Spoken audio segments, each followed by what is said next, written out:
That was a lot.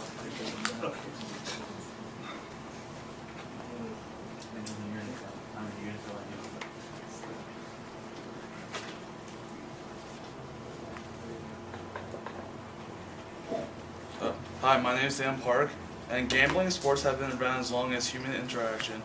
When I was in second grade, I used to have a best friend named Joe. He had an Italian family and seemed wealthy and happy. One day I remember he didn't show up to school, and then a day turned into weeks and then the whole year. All I knew at this time, his parents got divorced and he moved to a different town with his mom. A couple years passed and I remember I was hanging out in my friend's basement and my friend brought up Joe, randomly. He said his mom told him that Joe's dad had a gambling addiction and went into bankruptcy. He also said he betted a lot of money on the 2000 Subway Series that year between the Mets and Yanks and lost a good amount of money. That tore his family apart and ruined his life. Ever since he's been up to no good and actually just recently went to jail for stealing $1.4 million in computer equipment. You think the gambling addiction was his downfall? Today I will be talking about the dangers of sport gambling and the two most known incidents in sport gambling. According to National Gambling Impact Study Commission, people who begin gambling at a young age are more likely to become addicted upon people who begin gambling at a young age are more upon reaching adulthood than people who begin gambling as adults. A Gallup poll conducted in 1989 concluded that 81% of adults have participated in gambling. 31% of those people gamble weekly. Almost half of those gamblers have to do with sport gambles. Gamblers are addicted to the action associated with the process of gambling. It gives them a high like a cocaine does for druggie, and it also has to do with violence. Every year, hundreds of people kill themselves out of frustration, of anger, and not being able to control their gambling habits. The National Gambling Impact Study Commission reported that the event of Casino World bring increased violent crimes, especially more domestic violence and child abuse, and it also can tear families apart.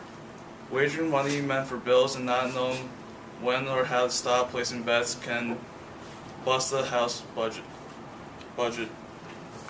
About 35% of adult problem gamblers support child under the age of 18, according to the Connecticut Council on Program Gambling, and one survey found that 63% of those gamblers had trouble paying for their bills and 77% already dipped into their savings in order to keep gambling. Before I talk about the two incidents, does anyone know what the two incidents are? The most known sport gambling incidents? Yes? Yes?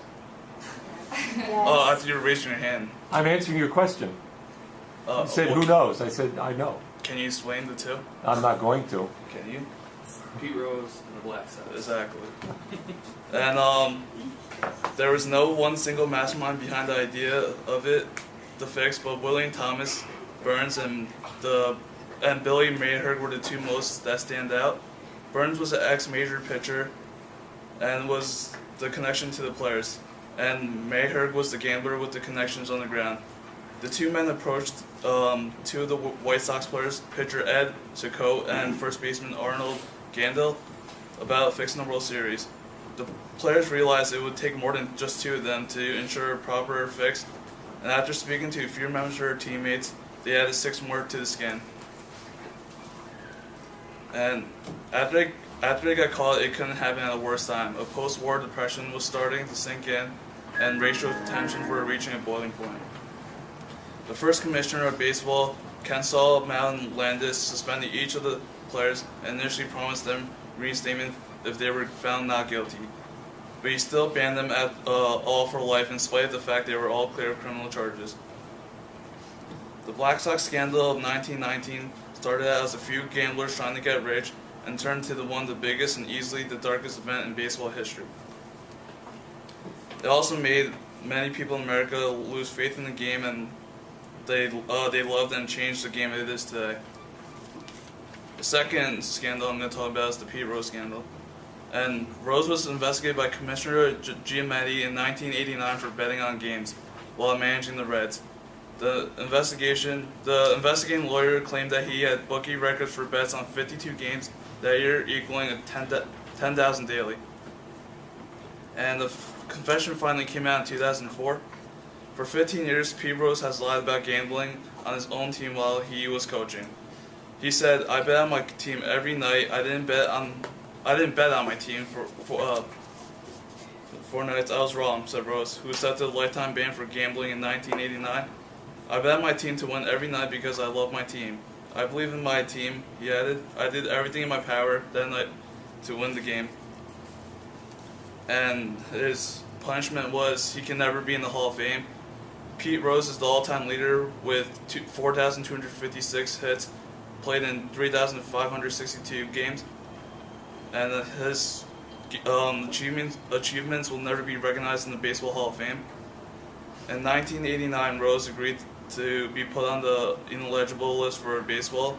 The Hall of Fame voted in 1991 all the players who are voted on the list will not be able to get on the Hall of Fame.